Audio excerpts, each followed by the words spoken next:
Para a aula de hoje, a gente vai utilizar esse esquema que representa a raiz da planta. A gente vai focar especialmente em uma angiosperma, aqui a linha do solo, ok? A raiz embaixo da linha do solo, o caule e a copa dessa árvore que a gente está representando aqui. Tá bom? Com as folhas. Normalmente é na copa dessas árvores onde será realizado um fenômeno vegetal extremamente importante, que é a fotossíntese. Tá? No interior das folhas dos vegetais é o local onde geralmente eu encontro uma grande quantidade de células com cloroplastos e clorofila no seu interior. Você deve se lembrar dessa reação.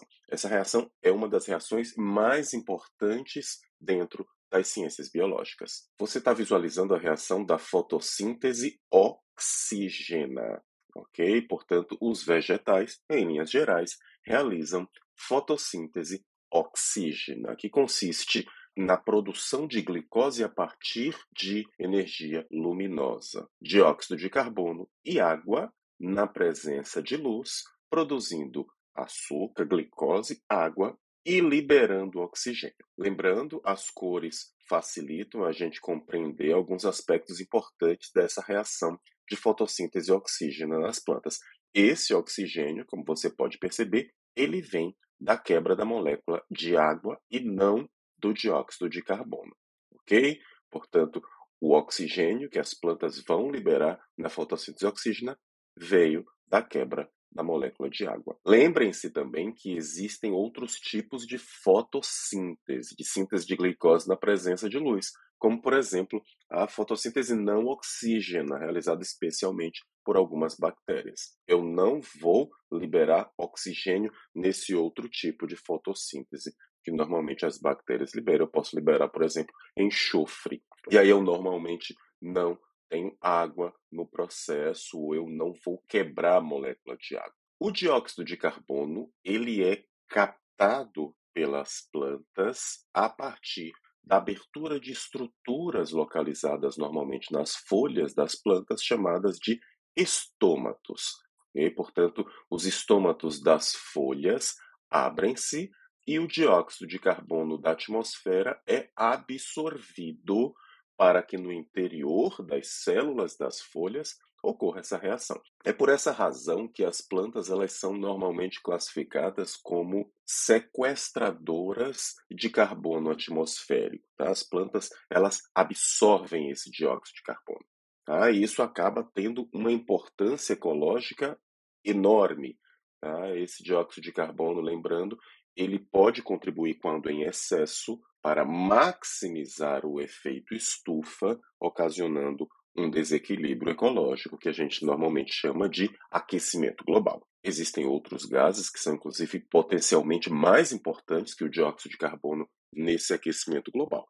Mas o CO2 tem a sua parcela, tem a sua contribuição. Portanto, os vegetais exercem uma importante função ecológica ao absorverem esse dióxido de carbono da atmosfera, sequestrarem esse carbono atmosférico e englobarem esse carbono nos seus tecidos vegetais, na sua matéria orgânica, especialmente na forma de um carboidrato, a glicose. Outro aspecto importante é que esse estômato, ele normalmente tende a abrir com mais eficiência quanto mais luz eu tenho no ambiente. Portanto, a abertura dos estômatos é diretamente proporcional à luminosidade do ambiente.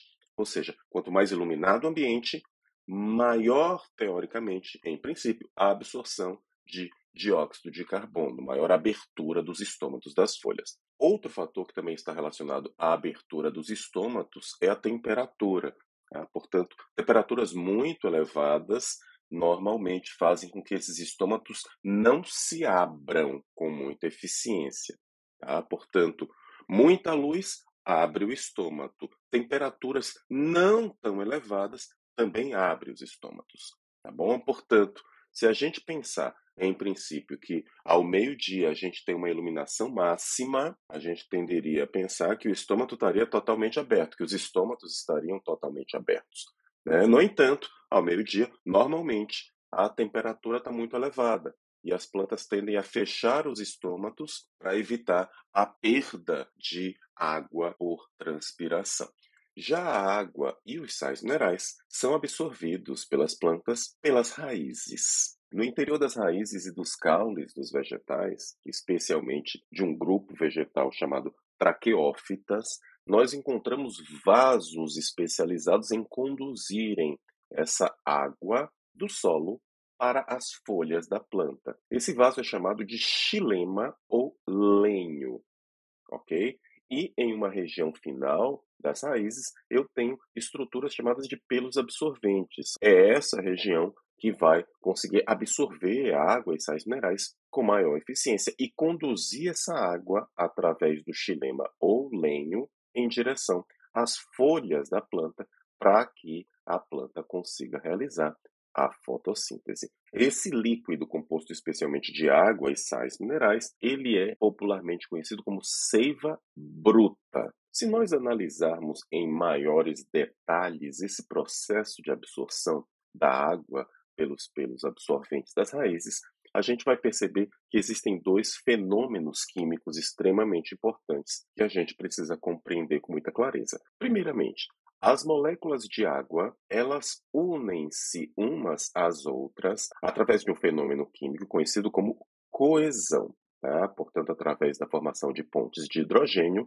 uma molécula de água une-se a outra molécula de água. Seria como se uma molécula de água estivesse puxando a outra molécula de água nesse processo de subida em direção às folhas do vegetal. Além do processo de coesão, né, a união entre as moléculas de água, eu tenho um outro processo que envolve a união entre as moléculas de água e o tecido xilemático, xilema, as paredes desse vaso que vão conduzir essa água da raiz para as folhas. Esse fenômeno químico de união da molécula de água com o tecido xilemático a gente chama de adesão. Coesão, molécula de água unindo-se a outra molécula de água. Adesão, molécula de água unindo-se, nesse caso, ao tecido do vaso condutor, a parede do tecido do vaso condutor, o xilema ou lenho. Entendi.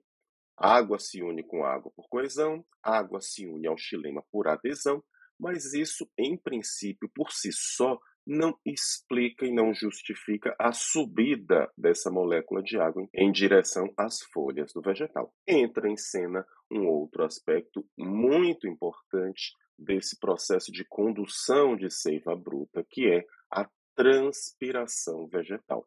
A perda de água pelo vegetal na forma de vapor. Essa transpiração, ela pode ocorrer de duas formas diferentes. Eu tanto tenho a transpiração estomática, ou seja, aquela que ocorre pelos estômatos da planta, lembra aquele mesmo estômato que fez com que o dióxido de carbono penetrasse nas folhas das células vegetais? Esse estômato também é responsável pela perda de água por transpiração. Inclusive, a maior quantidade de água perdida pelo vegetal, pela transpiração vegetal, vem da transpiração estomática. Mas as folhas dos vegetais também podem realizar uma transpiração chamada de transpiração cuticular. Ela é menos eficiente, é menos frequente, é menos importante que a transpiração estomática e ela ocorre na superfície geral do limbo das folhas e não está necessariamente envolvida com estes orifícios estomáticos. Portanto, na própria superfície da cutícula foliar, eu posso ter perda de água, especialmente naquelas folhas que não são envoltas por uma cera. Geralmente são folhas mais macias, mais úmidas. São folhas que geralmente quando você aperta, você consegue ver a água saindo desse tecido. Portanto, folhas assim geralmente têm uma transpiração cuticular muito mais eficiente que as outras folhas mais secas com um tecido protetor, normalmente uma cera. Esse fenômeno envolvendo a transpiração estomática e cuticular forma uma força de sucção que a gente chama de tensão. Seria, em termos comparativos, como se tivesse alguma força aqui em cima da copa das árvores chupando essa água lá das raízes até aqui em cima. A tensão suga essa água E para que essa água consiga subir com eficiência, ela vai unir-se a outras moléculas de água por coesão e ela vai aderir-se ao tecido xilemático por adesão, ok? Portanto, coesão, adesão e tensão são os processos físico-químicos necessários para que a água consiga subir da raiz até as folhas. Muito bem, a gente já entendeu como é que o dióxido de carbono entra nas folhas para que ocorra a fotossíntese, a gente já entendeu como é que a água chega às folhas para que ocorra essa mesma reação, e, finalmente, nesse processo, eu tenho a produção de glicose, água e oxigênio. Esse oxigênio produzido, ele vai ser liberado pelas folhas dos vegetais através dos estômatos também. Portanto, a abertura estomática é a principal via de liberação desse oxigênio produzido na fotossíntese oxígena. Lembrando, esse oxigênio, em princípio, não é o objetivo primeiro das plantas ao realizarem esse processo. As plantas estão fazendo isso para sintetizar o seu alimento, sintetizar glicose, síntese na presença de luz. Por tabela, essas plantas acabam também liberando oxigênio. Lembrem-se, esse oxigênio produzido tanto vai ser liberado pelos estômatos, e você pode utilizá-los, por exemplo, na sua respiração celular, como ele pode ser utilizado dentro das células do próprio vegetal para que ele também realize respiração celular. Tenha sempre em mente que a fotossíntese não é a reação única que as plantas fazem.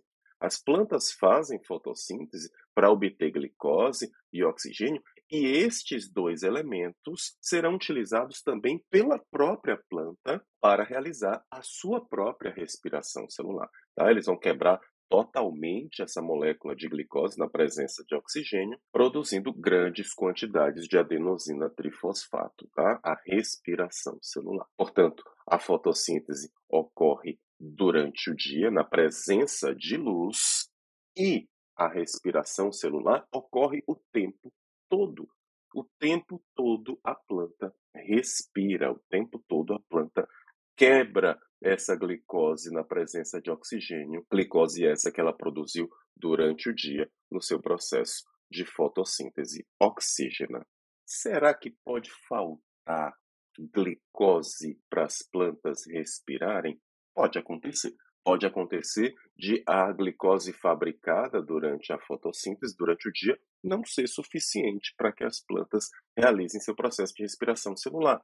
É por essa razão que as plantas normalmente costumam armazenar o excesso de glicose fabricada na fotossíntese oxígena. E para isso entra em cena um outro vaso das traqueófitas extremamente importante, chamado de floema ou liber. O floema irá conduzir um líquido no seu interior que a gente conhece pelo nome de seiva elaborada. Essa seiva elaborada é um líquido rico em açúcar, rico em glicose. Glicose essa que foi fabricada especialmente na copa das árvores, nas folhas destas plantas, ok? Fabriquei glicose via fotossíntese oxígena. Esta glicose vai ser consumida pela própria planta na respiração celular, e o excesso vai ser conduzido aqui pelo floema e normalmente vai acumular-se em raízes de reserva, em estruturas caulinares de reserva, na forma de um polissacarídeo de armazenamento energético chamado de amido. Essas raízes de reservas e algumas estruturas caulinares de reserva são muito populares no nosso dia a dia. Macaxeira, inhame, batata doce, batata inglesa, são estruturas vegetais que armazenam grande quantidade de amido. Nem todas são raízes, tá? A gente vai estudar mais adiante que eu tenho tanto raízes de reserva como estruturas caulinares de reserva. Mas independente da estrutura, essa reserva vai se dar na forma de amido, do polissacarídeo de armazenamento energético, amido. Lembrem-se lá daquela nossa aula anterior de sistema digestório. Esse amido, quando você consome, ele vai ser digerido por uma enzima chamada amilase. Tá? Você tem amilase na saliva, amilase salival pitialina, você tem amilase pancreática. por exemplo. E, posteriormente, caso a planta necessite, ela pode consumir essa sua reserva de glicose aqui. Portanto, em períodos de escassez, em períodos de dificuldade, a planta pode absorver esse amido para utilizar a sua glicose para realizar a sua respiração celular.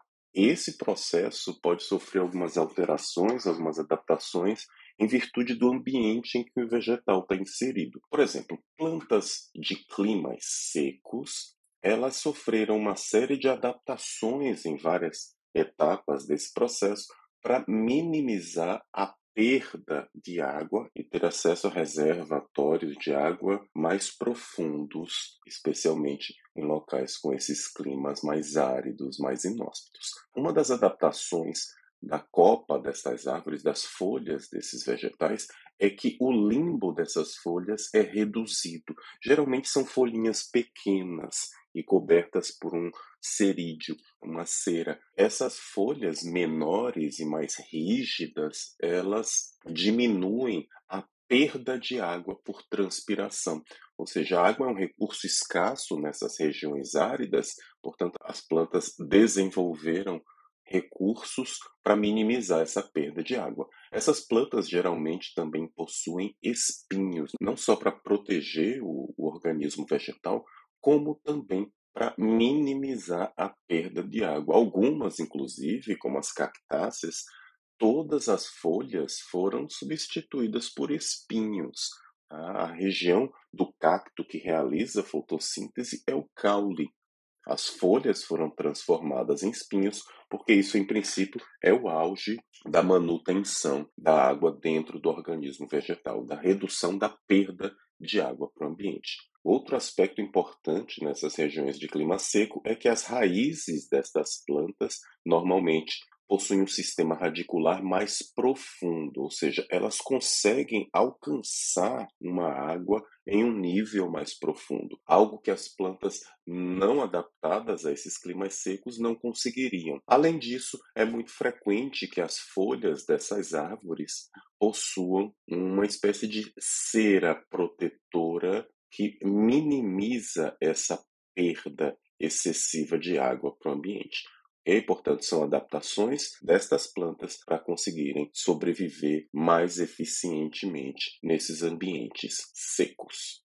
E para finalizar, outro aspecto importante que a gente precisa ressaltar é que esses caules das angiospermas, eles apresentam uma distribuição desses vasos condutores de seiva, né, xilema e floema, diferente, dependendo se eu estiver falando de uma monocotiledônia ou de uma dicotiledônia. Nas monocotiledôneas, o xilema e o floema estão distribuídos de uma forma normalmente mais heterogênea. Já os feixes xilemáticos e floemáticos das dicotiledôneas, eles apresentam um padrão em que a parte mais periférica do caule normalmente é composta por tecido floemático, por floema, e o xilema, ou seja, a seiva bruta, ela sobe em direção às folhas nessa região mais medular, mais central dos caules das dicotiledôneas. Muito bem, essa é uma aula geral, básica, sobre fisiologia vegetal.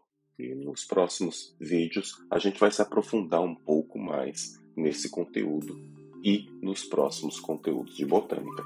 Um abraço e até a próxima.